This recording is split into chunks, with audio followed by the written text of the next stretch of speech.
sele. Ǹjẹ́ o mọ̀ wípé ìwà àtèmi ò ṣiṣẹ́ dànù láíláí.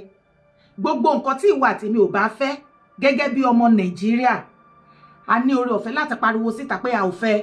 Bí ìjọba bá sọ pé nǹkan táwọn fẹ́ nìyẹn, àwa ní láti sọ pé a fẹ́. Tí ìwà àtèmi bá ti jọ fẹnu kò sójú kan, tá a dẹ̀ dúró palẹ̀ lórí, at the end of it náà wọ́n máa ṣe ní. Lára àwọn eléyìí tí ìwà àtèmi ti sọ wípé bàbá Tinubu ó tó gẹ́, ìjọba yín a fẹ́ kó gbé ìgbésẹ̀ bá a fẹ́ kó ṣe báyìí. Bàbá mà ti gbé ìgbésẹ̀, ṣé ti wà wí ẹ̀ṣẹ̀ ti gbọ́. Mo kí ẹ kú oríire, mo yọ̀ fún yín, mo yọ̀ fúnra mi, mo yọ̀ fúnra mi, mo yọ̀ fún yín. Ẹ tí gbọ́ alákú oríire, ó yá kọ́kọ́ kí rẹ kú oríire náà, bá àròjọ dànù àṣìṣe dànù. Ọ̀rọ̀ yé yín bọ̀rọ̀. Tinubu expand army to 12 divisions, approve 28,000 recruits. President Bola Tinubu has approved the expansion of the Nigeria army from 8 to 12 divisions and the recruitment of 28,000 additional military personnel. This was as the presidency said the move is designed to decentralize command, strengthen border security, and improve response times to emerging threats nationwide.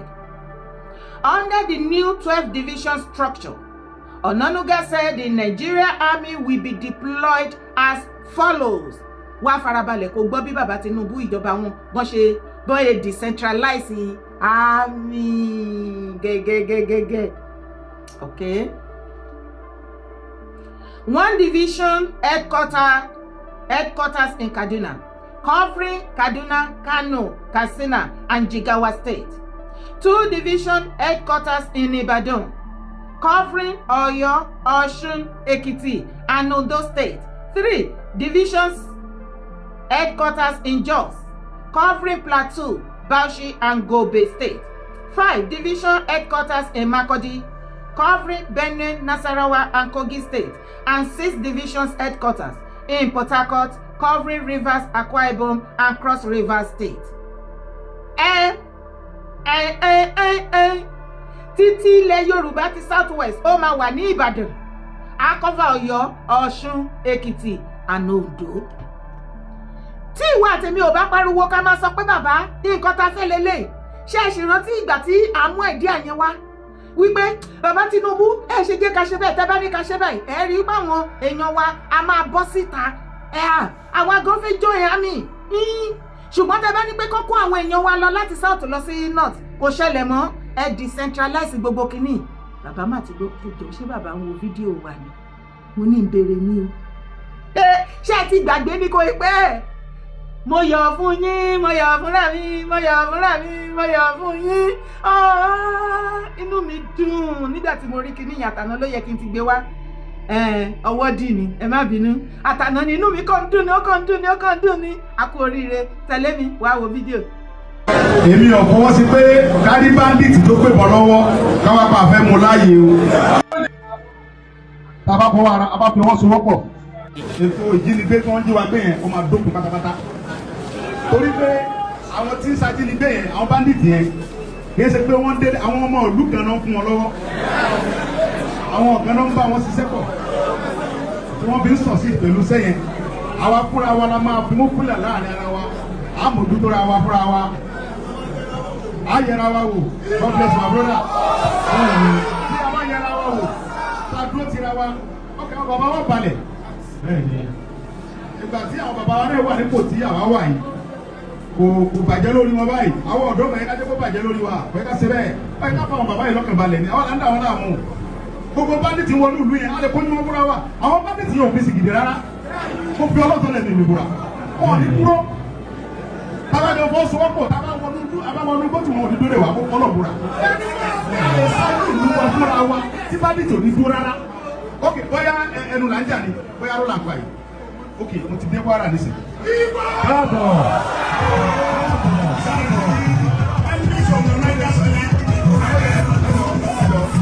Mo lè mọ̀ wípé gbogbo wa ń sìn pátápátá wá sí wa ní sìn. Òdùnlájà rẹ ti dẹ́rù bàwọ̀ rẹ bí. Èmi mọ̀ wípé gbogbo èmi ni bàbá Adébábá náà àtẹ̀jẹ́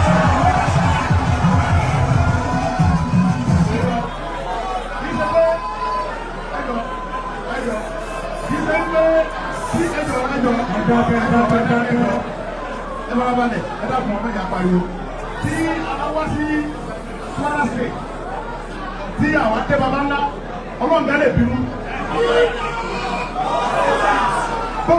Ẹrùkú yẹn ìgbà tí mo bọ̀ láti Kogi mo yà bẹ̀ bọ̀ á tún túbẹ̀ ní ìyẹn akẹ̀yà ni eléyìí á dé bẹ́ẹ̀ á dé baba ńlá gbogbo bí tí gómìnà wà á dé pátápátá yóò sí bẹ́ẹ̀ nìkan kì í dé ọdún dára.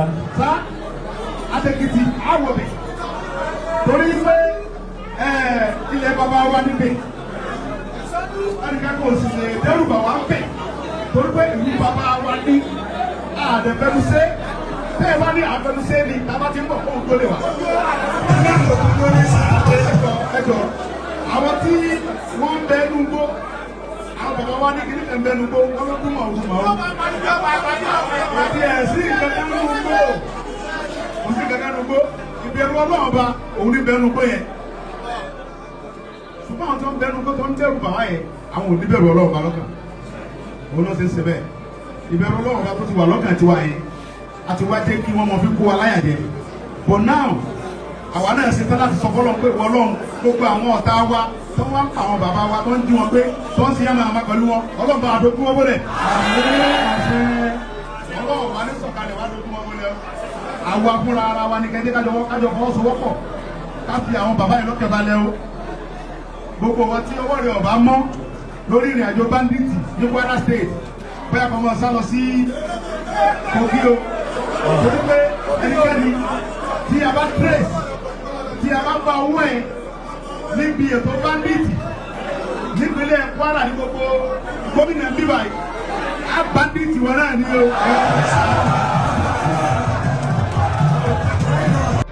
To bandits, kidnappers, and sponsors of terror, surrender or face the full force of the Nigerian state. These windows of surrender will not remain open forever. No mercy will be shown to those who trade in blood of Nigerians. Adéyẹmọ Ìgbòho ẹ̀rù bọ́mọ Adéyẹmọ bẹ́rù bàbá yìí ni ẹ wí o ẹ̀rù bọ́mọ Adéyẹmọ Ìgbòho ẹ̀rù bọ́mọ Adéyẹmọ. Ọ̀rọ̀ tí ìdójú ọ̀rọ̀ ni nání erin kò kì í fọkọ́mọnú ẹ̀ fún bàbá Tinubu ń fún Ìgbòho ń fún erin ń fún ọmọ ẹ̀ ń fún everybody máa fún níbi tá a bá dé. Ọ̀rọ̀ ilẹ̀ Yorùbá là ń sọ àlàáfíà ilẹ̀ kóòtù ajíire là ń sọ bẹ́ẹ̀ ni ìran baba ńlá baba tèmi gbogbo wa níbi tọ́rọ̀ ń lọ gbogbo wa la máa fún àfọ̀npá la máa fún àwọn ọ̀dàlẹ̀ àtàwọn olóbùkún àárín wa. ṣe rí èèyàn tó bá sọ wípé ó kù díẹ̀ káàtó ẹgbẹ́ àfi tẹ̀gọ̀ sí ká tún mẹ́nà ṣẹ̀gọ̀ kúrò ńbẹ̀. ìrìn àjò tẹ́ lọ ní Kwara àti láti ọba tó gbà yín lálejò àti gbogbo àwọn ìjòyè àtàràlú èyí yẹ yín ó yẹ bó ṣe yẹ wọ́n ní Kwara náà ló yẹ ṣe Sunday Adéyẹmọ Ìgbòho tó jẹ yẹ gbogbo wa papọ̀. ẹ ṣe gan ni ẹ kú àlejò wa àmọ̀rẹ́ kábíyèsí àtàwọn olóyè yín àti gbogbo aráàlú tí wọ́n bọ́ síta tí wọ́n tún yáyá láti wáyé ṣe Sunday Adéyẹmọ Ìgbòho òòṣà tí wọ́n wáyé wọn sí àti kábíyèsí àtàwọn olóyè aráàlú tẹ́ gbà wọ́n lálejò. On behalf of gbogbo àwọn original ọmọ kóòtù ajíire tá wà lókè òkun a sọ wípé ẹ ṣe gan ni ẹ kú àlejò wa àmọ̀rẹ́. bẹ́ẹ̀ ni ọ̀rọ̀ Kwara yìí ó tàpérò ẹ̀yin ọmọ ìran mi. ṣé mọ̀ wípé àwọn Fúlàní ti gba Ìlọrin mọ́ wa lọ́wọ́ tá ṣe ń fàfáǹfà. tẹ́ bá wá jókòó tẹ́ farabalẹ̀ ẹ rí wípé ọ̀rọ̀ wọ́n kidnap lónìí wọ́n attack church àbí wọ́n dáná sun odidi street lọ́la ó ti wá di lemọ́lemọ́ ní Kwara wọ́n ti wá fẹ́ sọ di bíi ti northern part of Nigeria. tẹ́bádé wá wo ọ̀pọ̀lọpọ̀ ibi tí wọ́n ti pa wọ́n àti gbogbo villages tí wọ́n ti sá kúrò ńbẹ̀ tó empty sìn ẹ rí wípé àwọn ibi tí àwọn ọmọ Yorùbá tí wọ́n tẹ̀dó sí ni àwọn ibi tí ọba Yorùbá wà àwọn ibi tí ojúlówó ọmọ kóòtù ajíire tí wọ́n wà tí wọ́n gbé kò fi bẹ́ẹ̀ sí Fúlàní mi ò rí pé Fúlàní pọ̀ lérí àwọn gbogbo bẹ̀yẹn wọ́n ti discover solid minerals ńbẹ̀ wọ́n fẹ́ lé gbogbo àwọn èèyàn tó wà ńbẹ̀ yẹn wọ́n fẹ́ lé wọn kúrò ńbẹ̀ pátápátá wọ́n wá bẹ̀rẹ̀ sí ní kó Fúlàní wá bẹ̀ wọ́n á kó Fúlàní wá bẹ̀ àfàìmọ̀ kó má lọ́wọ́ China lọ nínú àwọn Chinese àti gbọ́ àbó tí ìgbọ́ ni láìmọye ìgbà wípé wọ́n máa ń kó owó fún àwọn bandits àwọn terrorists láti lọ máa pa àwọn èèyàn anywhere tó bá ti discover mineral resources tí wọ́n fẹ́ máa wakùsà bẹ́ẹ̀ wọ́n á máa kọ́kọ́ jí wọn gbé níní èjì pa wọ́n láti lè dẹ́rù bà wọ́n tó bá wá rí wípé wọn ò fẹ́ kúrò ńbẹ̀ ẹ ti mọ bó ṣe máa ń ṣe náà bí kán yabò wọ́n lóru kán pa wọ́n kán dáná sun wọ́n ní church kán lé àwọn kan wọgbó kán dáná sun wọ́n mọ́lé bíi ti Benue. ẹ rí wípé area ibi tí Yorùbá fọ́ọ̀lù sí jù ní Kwara ibẹ̀ ni wọ́n operate tó ti ń lé wọn tó já sí wípé wọ́n fẹ́ expand Ìlọrin kúkú gba gbogbo Kwara wọ́n fẹ́ gba gbogbo Kwara pátápátá kì í ṣe Ìlọrin nìkan náà fẹ́ gbà mọ́ sìn wọ́n fẹ́ gba the whole of Kwara.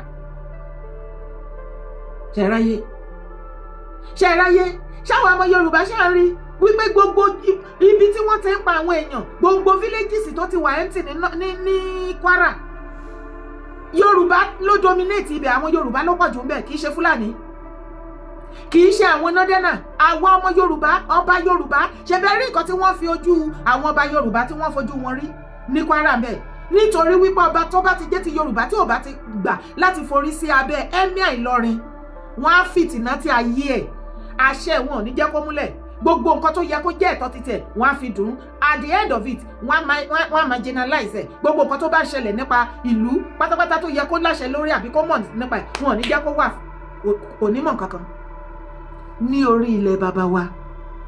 ọ̀rọ̀ yìí ti fàpérò kẹ́dẹ̀ máa wá wò ó ṣé mo wí pé àwọn ọmọ OPC sìn mo ṣe show yẹn ní ọjọ́ Sunday wípé mo bá Comrade Adesina kí pẹ̀lú lára àwọn New Era faction OPC wọ́n jẹ́ kó yé mi wípé àwọn OPC New Era àwọn kọ́ ni wọ́n bá ṣe Sunday Adéyẹmọ Ìgbòho jà ní online OPC bàbá Ifásẹ̀hùn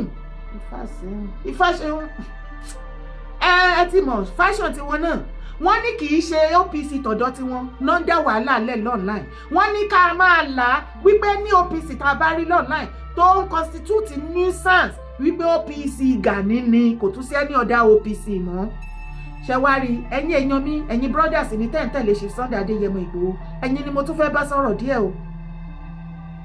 Gani gangan òun ló ń gbógun ti ilẹ̀ kóòtù àjíire ilẹ̀ Yorùbá òun la need kì í ṣe àwọn ìṣínwẹ́rẹ́ àwọn jòbòyó tó ń kó sọ online kò sọ̀rọ̀ lẹ́nu àwọn yẹn. ẹ̀yin brothers mi tẹ̀ǹtẹ̀lé ṣe Sunday Adéyẹmọ Ìgbòho ẹ be calming down. Ìgbòho dá ìrù ẹkùn sílẹ̀ private security organization àbí group kì í ṣe tọ́gìrì ló dá sílẹ̀. mo notice àwọn kankan ẹni àwòtí tí Ìgbòho bá ti ń lọ ẹ wá àwọn èèyàn láyìíká yín chief gbà mí kí wọ́n máa bá yín coordinate.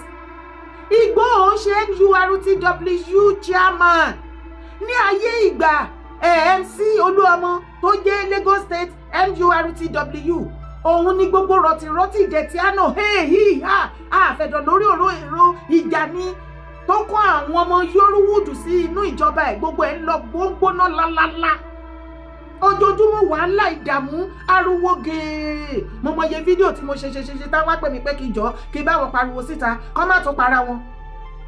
ẹjọ́ àti ìgbà tí Sego tó ti take over ṣé kì í ṣe the same NURTW tí MC Olúọmọ tó ṣe chairman òun ni Sego náà wà ń bẹ̀ bó tilẹ̀ jẹ́ wípé ìjà wà láàrin wọn náà bọ́ ariwo yẹn ó wálẹ̀ ẹ rí pé everywhere calm.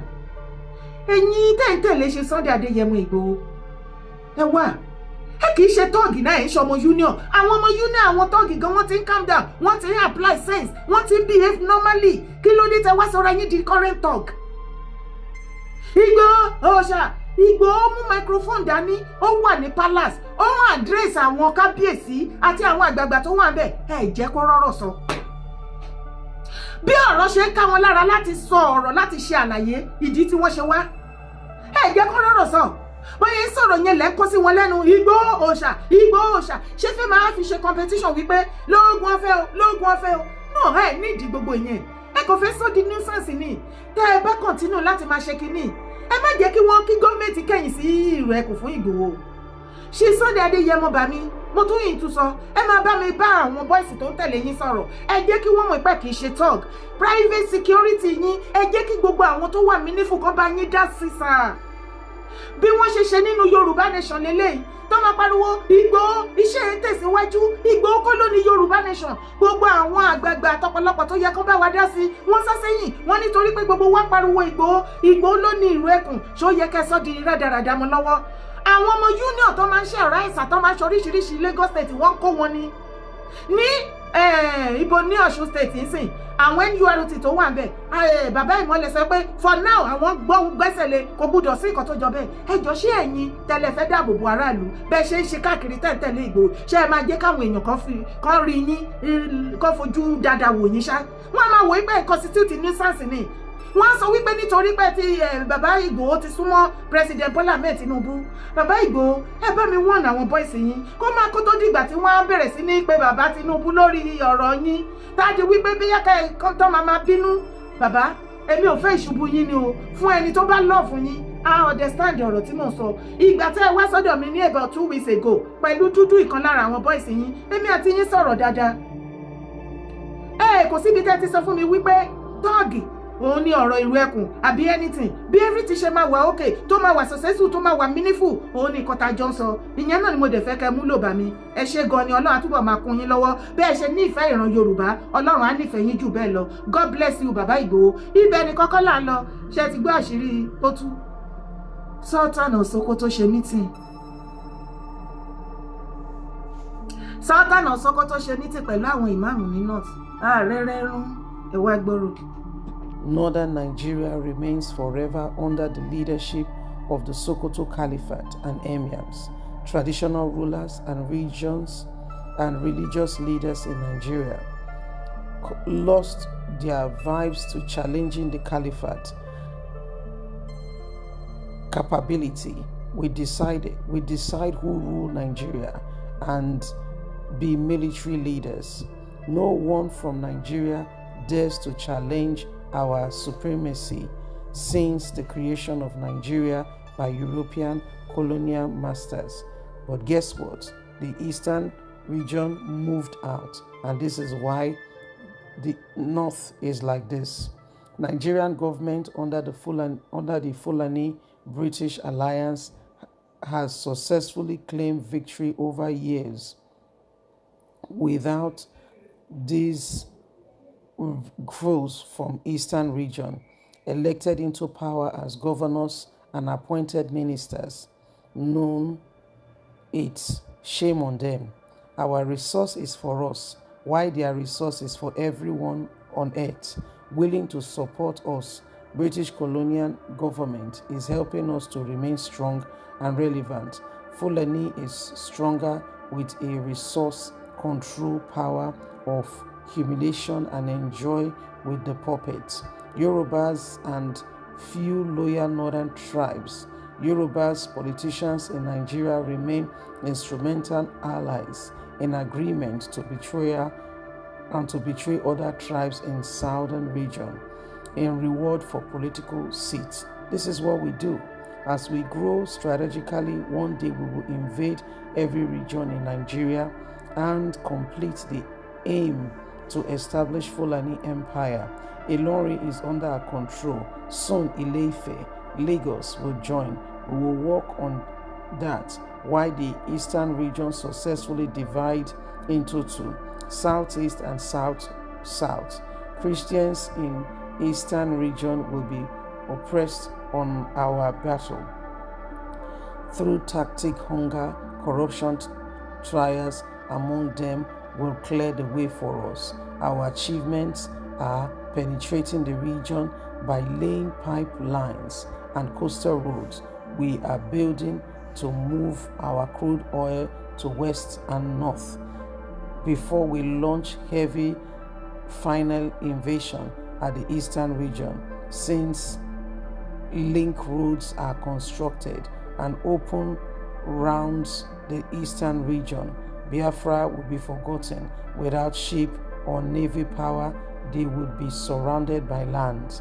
All their dirty politicians who cares only for money and for position and ministerial appointments, governors and all that, contracts will give to them and the bribes they want to take over the region. Ọ̀rọ̀ bẹ́yìn yọ ṣé o farabalẹ̀ gbọ́ fídíò yẹn gùn o mo gé díẹ̀ ńbẹ̀ ni màá máa gé díẹ̀ mi ìfẹ́ ká rọ̀ṣẹ̀ torí àwọn ọ̀rọ̀ tó ní mínì ó wà nínú fídíò yẹn ṣé o gbọ́ gbogbo àlàyé tó ń ṣe síbẹ̀